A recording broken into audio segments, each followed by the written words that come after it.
Tiens, bonjour mon ami, je m'appelle Laurent. Je fais des petits reportages YouTube un petit peu pour savoir ce qu'ils pensent les jeunes. Parce qu'aujourd'hui on nous parle de tout et de rien, mais il y a une chose dont on ne nous parle jamais. C'est qu'un jour ou l'autre, vous et moi, on va mourir. C'est sûr. Oui, non, mais après, qu'est-ce qui va se passer? Parce qu'on y va tous. Donc c'est le plus important peut-être à savoir. On est d'accord. Alors à votre avis, vous, qu'est-ce qui va se passer? Vous avez une croyance, une religion, quelque chose? Tous on peut partir. Ça c'est sûr. Et on part une main devant, une main derrière. Hein, voilà. On n'amène rien avec nous. On n'amène rien. On part, même pas une poche.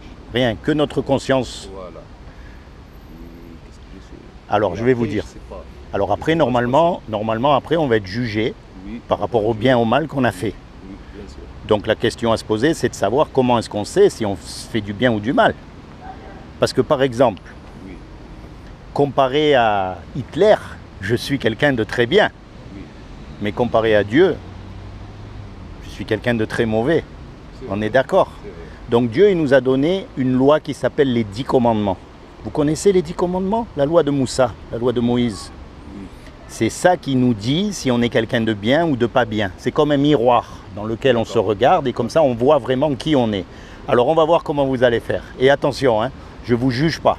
Parce que moi, j'ai cassé tous les 10 commandements. J'ai échoué au test. Il y a un commandement qui dit « tu ne mentiras pas ». Est-ce que vous avez déjà menti? Ça arrive. Eh ben, comme tout le monde. Comme tout le monde. Comment on appelle quelqu'un qui a menti? Un menteur. Est-ce que vous avez déjà pris quelque chose qui n'est pas à vous? Peu importe la valeur, même une petite chose. Et ça arrive. Ça arrive. Comme tout le monde. Voilà, comme tout le monde. Comment on appelle quelqu'un qui prend quelque chose que ce n'est pas à lui? Voleur. Un voleur. Il y a un commandement, il dit, tu ne commettras pas d'adultère. Mais Jésus, il a dit, quiconque regarde une femme pour la convoiter a déjà commis un adultère avec elle dans son cœur. Est-ce que vous avez déjà regardé une femme avec... Comme tout le monde. Vous savez pourquoi elle est belle, cette loi? Parce que justement, elle nous montre qu'on ne peut pas se juger les uns les autres. Ça, c'est sûr. On est tous pareils. On est tous pareils. Regardez un petit garçon. On n'est pas obligé à lui apprendre à faire des bêtises. Il sait faire les bêtises tout seul. Le péché, il est en nous depuis qu'on est dans le ventre de notre mère. Depuis la naissance. Oui. Il y a même écrit avant, alors pour vous dire, voyez, et c'est ça qui nous sépare de Dieu. Donc, si on est jugé par rapport à cette loi-là de Dieu, on va être coupable ou innocent? On va être coupable, puisqu'on a cassé la loi. Et si on a cassé la loi, on ira au paradis ou en enfer? Ça dépend. On ira. Ça dépend le bien et le mal qu'on a fait. Eh bien voilà, le bien, regardez, vous avez menti, comme moi, vous avez volé, comme moi, vous avez regardé des femmes, comme moi, donc on a fait le mal. Mais Dieu, il ne regarde pas ça. Dieu, il regarde par rapport à qu'est-ce que vous avez fait en bien. Déjà, il regarde plus le bien que le mal. Et après, ça se mélange. Peut-être. Ça, c'est ce que vous croyez? Oui. D'accord. Eh bien Dieu, vous savez, c'est Dieu qui a tout créé. Oui. Les papillons, le soleil, les étoiles, les humains. Imaginez un petit peu l'intelligence de ce Dieu. Franchement, nous, on n'arrive pas à sa cheville. Nous, on n'est pas comme Dieu. Et Dieu, lui, il ne peut pas avoir un seul petit péché. Il ne peut pas avoir un mensonge. Il ne peut pas voir. D'accord? Donc on est mort, on est condamné par rapport à lui. Oui, c'est ce que je vous ai dit tout à l'heure. Mais vous allez voir. Et donc, ça c'est la mauvaise nouvelle. C'est-à-dire que nous, on mérite rien de bien. On mérite la mort, on mérite l'enfer, on mérite toutes ces... Ça c'est ce qu'on mérite parce qu'on a cassé la loi de Dieu, parce qu'on ne lui obéit pas. Maintenant, lui, comme c'est lui qui nous a fait, c'est un créateur. Et un créateur, il aime ce qu'il crée. Un musicien, il aime sa musique. Un cuisinier, il aime les petits plats qu'il fait. Tout le monde, quand il fait quelque chose, il aime. Donc Dieu, il nous aime et il ne veut pas nous condamner. C'est comme nous avec nos enfants. On les aime, mais des fois, il faut les corriger. Mais on les aimera toujours, même s'ils font des grosses bêtises. On est d'accord? Eh bien, Dieu, c'est pareil. Il nous aime, il ne veut pas nous punir. Donc, il a fait quelque chose pour que vous et moi, malgré qu'on soit coupables, on puisse éviter son châtiment. On puisse éviter l'enfer. Est-ce que vous savez ce qu'il a fait? Alors, je vais vous dire. Comme Dieu, il a trouvé aucun homme sur la terre de parfait, parce que ni même le religieux des religieux, il ne pourra pas dire qu'il n'a pas menti. Hein. On est bien d'accord, on est tous pareils. Comme il n'a trouvé aucun homme, ce qu'il a fait, c'est qu'il est venu lui-même sur terre. Il s'est habillé avec un corps. Il a pris une forme humaine qui est Jésus. Et il a dit, quiconque croit que Jésus est le Fils de Dieu et qu'il est ressuscité des morts, il aura la vie éternelle à mes côtés. Mais quand je dis Fils de Dieu, c'est pas comme nous, on a des fils. C'est pas pareil. C'est pas pareil, c'est une image. C'est comme les Arabes. Voilà. Vous savez comment on appelle les Arabes? Les fils du désert.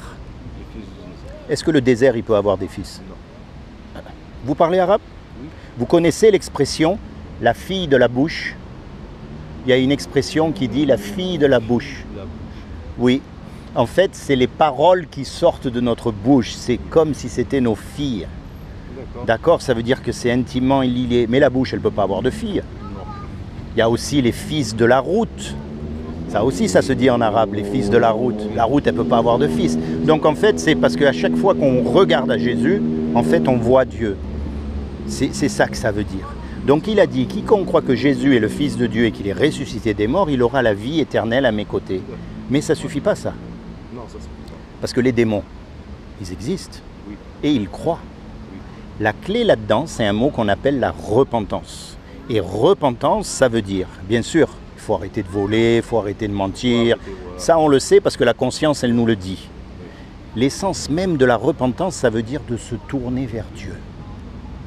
Ça ne veut pas dire d'aller dans une église, d'aller allumer des cierges ou d'aller... Non, ça veut dire que quand on est tout seul, là, comme ça, on se tourne vers Dieu et on commence à avoir une relation personnelle avec lui.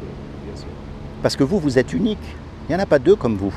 Et ça, depuis que tous les hommes ils existent, il n'y en a jamais eu deux comme nous. C'est fou quand même. Ben oui, Même les jumeaux, ils ne sont pas pareils. c'est vrai. Non, mais c'est fou. C'est pas pareil pour le cerveau, pour tout. Et maintenant, si vous regardez bien la religion, quelle qu'elle soit, hein, ils font tous pareil, au même moment, ils disent tous les mêmes choses, et puis après ils oublient. Hein. Le lundi, mardi, on oublie qu'on est allé à la mosquée ou on est allé à l'église. C'est pas grave. C'est vrai ce que je dis? C'est vrai, c'est vrai. Ce que Dieu veut, c'est le cœur. C'est le cœur. C'est ce qu'il y a de plus important. C'est le Donc cœur, quand vous le êtes tout cerveau. seul, Le cœur et la le pensée, cerveau. exactement. Quand vous êtes tout seul, vous vous rapprochez. Vous lui dites, moi voilà, Jésus, je suis un pécheur, comme tout le monde. Je ne mérite rien, mais je veux vraiment connaître la vérité. Je veux vraiment te rencontrer, parce que quand je meurs, je ne veux pas aller en enfer. Je veux savoir ce qu'il faut faire. Mais ça, c'est vous quand vous êtes tout seul. Imaginez, on fait une grosse bêtise tous les deux.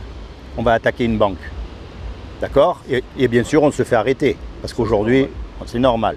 On passe devant le juge. Et le juge, il nous dit, voilà, tous les deux là. Vous me donnez 20 millions d'euros ou vous partez 50 ans en prison. Est-ce que vous avez les 20 millions d'euros? Non. Moi non plus. On est condamné. Ah oui, Et puis il y a un homme qui arrive, qu'on ne connaît pas, oui. et qui met les sous sur la table pour que vous et moi, on soit libres. Comment vous allez être par rapport à cet homme? Franchement, cet homme, c'est lui qui va y aller en paradis. Oui, mais vous allez le Parce qu'il remercier, a- vous. Bien sûr, Vous allez être... quand il va vous demander un petit service, vous allez le faire. Vous allez être Bien tellement sûr. content. bien sûr. Ben, c'est ce que Jésus il a fait pour nous quand il est mort à la croix. Quand il est mort à la croix, en fait, lui qui était parfait, parce que comme c'est Dieu sur terre, il est parfait, eh ben, il est mort à votre place, à ma place. Il a pris tout votre péché, tout mon péché, il l'a pris sur lui Sur lui. et il a payé à notre place. Il est mort. Et pour prouver qu'il était Dieu, 3 jours après, il a ressuscité des morts. Voyez? Alors vous, en fait, ce que vous faites, vous vous appropriez ça pour vous. Vous dites, voilà, moi je veux que Jésus, ça devienne mon sauveur, ça devienne mon avocat. Parce que pour le jour du jugement dernier, c'est un jugement. Il faudra un avocat. Voilà. Et le meilleur des avocats, le seul des avocats, c'est Jésus. Comme chez vous. Pareil. C'est Jésus. Oui. Chez nous, c'est Mohamed. Peut-être, C'est pareil. peut-être. C'est ça qu'il faut chercher. Oui. Parce que la différence, en fait, les musulmans croient en Jésus. C'est Bien quelqu'un. sûr, on croit. Et les musulmans respectent beaucoup Jésus. Mais la question à vraiment se poser, c'est est-ce qu'il est vraiment le Messie ou pas? Parce que les musulmans, ils attendent encore le Messie qui doit venir. Les juifs aussi, ils attendent le Messie qui doit venir. Et les chrétiens, les vrais chrétiens, hein, eux, ils disent le Messie, il est déjà venu, c'est Jésus. Ça, c'est pour résumer. Oui. Donc, il faut vraiment savoir si Jésus est le Messie ou pas. Mais ça, on ne peut pas l'apprendre. Si, on peut l'apprendre dans des livres, mais bon, c'est pas comme ça que ça marche. Ça, on peut le savoir que si notre cœur, il cherche vraiment Dieu. Et qu'on lui pose des questions, et qu'on cherche, et qu'on dise, moi, franchement, Je ne suis pas convaincu, même je suis musulman, mais bon, peut-être que je me trompe, ça peut arriver. Vous savez, moi j'étais catholique avant, je suis né comme tout le monde catholique. Vous savez qu'on baptise les bébés, ils ne demandent même pas à choisir. Et bien voilà, j'en suis sorti. Mais c'est comme ça, il faut chercher, chercher.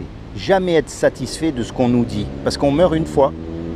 C'est vrai, on meurt une fois, pas deux fois. Donc il ne faut pas se tromper. Alors soit ce que je vous ai dit, c'est pas vrai, c'est pas grave, on aura discuté 5 minutes. Oui. Mais Oui, soit c'est vrai, c'est vrai. et là, Qu'est-ce que vous dites, c'est vrai. vous risquez de Mais perdre gros. Ça existe même chez nous. Oui. On a Mohamed, c'est notre prophète, Mohamed, et on croit. Oui, c'est le prophète Mohamed, Voilà. c'était un prophète. Voilà. Mais vous avez remarqué ce qu'il a dit, Mohamed? À un moment donné, si je ne me trompe pas, il a dit à Dieu, il a dit qu'il était un pécheur lui aussi. Il a dit, moi aussi, je suis un pécheur, je te demande pardon. Je ne sais plus quelle sourate c'est, mais bon, il faudra. Ça se cherche. Donc s'il est pécheur, il ne peut pas être le Messie. Il peut être prophète, Oui. mais il ne peut pas être le Messie. Il a péché, il y a tout le monde. Voilà, comme tous les hommes. Ah oui. Seul Jésus n'a pas péché. Mais ça, encore une fois, il ne faut pas juste me croire parce que je vous le dis. Il faut chercher. Il Et faut chercher, c'est ça. Et ça, c'est le but de la relation personnelle. Pourquoi une relation personnelle? Encore une fois, parce que vous êtes unique et Dieu, il veut rentrer dans votre cœur. Il veut vous encourager, vous aider, vous guider et plus que tout, vous sauver du jour du jugement. Donc vous commencez à parler, à dire, bon Jésus, moi je suis musulman. Voilà. Et nous, chez les musulmans, on dit ça. Mais bon, je veux savoir si c'est vraiment vrai. Et puis il faut vraiment chercher, parce que Dieu, c'est pas une pipelette, hein. Il va pas, c'est pas parce que vous dites De toute façon, ouais. il le sait tout, hein. Même là, on parle, il le sait. Hein. Ah oui, lui, il est partout. Qu'est-ce qu'on dit, de quoi on parle. Lui, il est partout. Oui. Et puis un jour, il vient et pam, il se révèle en vous. Voilà. C'est comment votre prénom? Wael. Wael. Ça veut dire quoi, Wael? Wael, c'est un prénom égyptien. Égyptien. Ça veut dire mes yeux. Ah, c'est un joli prénom alors. Comment ça se dit alors? Wael. Wael.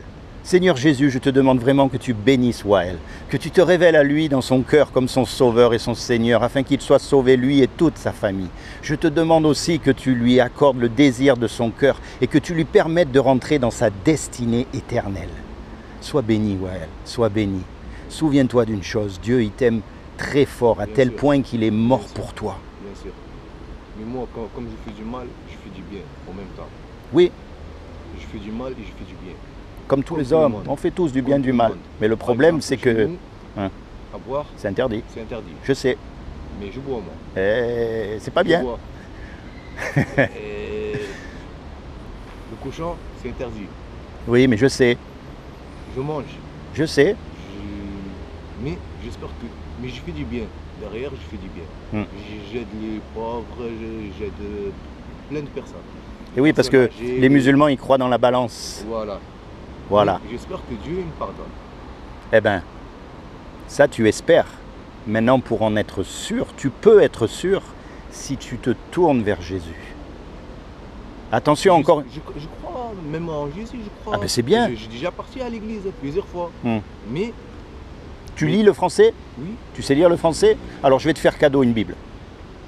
D'accord. Déjà, j'ai déjà lu la Bible. Eh ben, je vais te... La Bible, c'est presque comme le Coran. Comme le Coran. C'est le même. Je vais te dire. Voilà. C'est le même. Même le Coran, ils disent qu'est-ce qu'il dit dans la Bible. C'est pareil. Tu sais, la Bible, en fait, c'est un livre d'histoire. Oui. C'est-à-dire que toutes les histoires qu'il y a écrites dans la Bible, elles se sont vraiment passées. En Égypte, Abraham, le roi David. Et aujourd'hui, avec l'archéologie, on arrive à retrouver et à prouver que c'est vrai. Donc c'est un livre d'histoire qui raconte la vie des hommes imparfaits. Parce que Abraham, il a menti. Pourtant c'est le père de tous les croyants. Pourtant, il a menti. Le roi David, pareil, il a fait des bêtises. Tous les hommes, il n'y a pas un homme qui est parfait, à part Jésus. Tu vois ce que je veux dire? Donc lui, il utilise ces hommes-là, comme Abraham, pour nous parler. La Bible, c'est un livre d'histoire. Et maintenant, moi, je t'encourage, regarde, là j'ai mis un marque-page, à commencer dans le livre de Jean. Et le livre de Jean, il va t'apprendre qui c'est Jésus. D'accord. Qui il a dit qu'il était. D'accord. Comme ça, déjà toi, tu sauras. Oui. Tu pourras parler à un chrétien des fois, lui dire « Attends mon ami, mais là, tu dis que tu es chrétien, mais tu fais pas ce qu'il y a écrit dans la Bible. » Tu vois, comme des fois les chrétiens, ils sont forts pour aller voir les musulmans et dire hey, oh, c'est interdit de boire, hein, t'es pas un bon musulman. Ou fumer. Oui. C'est pas vrai ce que je dis? C'est vrai, c'est vrai. Mais t'as remarqué, j'ai pas fait ça. C'est pas les humains qui jugent. C'est Dieu. Donc moi, je t'encourage, pour connaître Jésus, pour connaître qui c'est, parce qu'il faut toujours connaître, tu commences dans le livre de Jean. Et puis tu lis bien, bien attentivement, tu essayes de te mettre à l'époque, à la place où c'était, tu vois. Et puis en même temps, tu lui parles, tu dis, voilà, moi... Parce que nous, on appelle ça la parole de Dieu. Ouais. Dieu parle au travers de sa parole. D'accord. Tu vois? C'est normal, c'est la parole de Dieu. Et pour que même ce soit... nous, on dit pareil. Voilà, et pour que ce soit égal avec tout le monde, parce que Dieu, il est juste, pour que ce soit égal, c'est pour ça qu'on a le livre. Comme ça, tout le monde, il a sa parole. Pareil. Il n'y en a pas un qui a plus ou moins que l'autre. D'accord? Comme dans le Coran, c'est pareil. Pareil.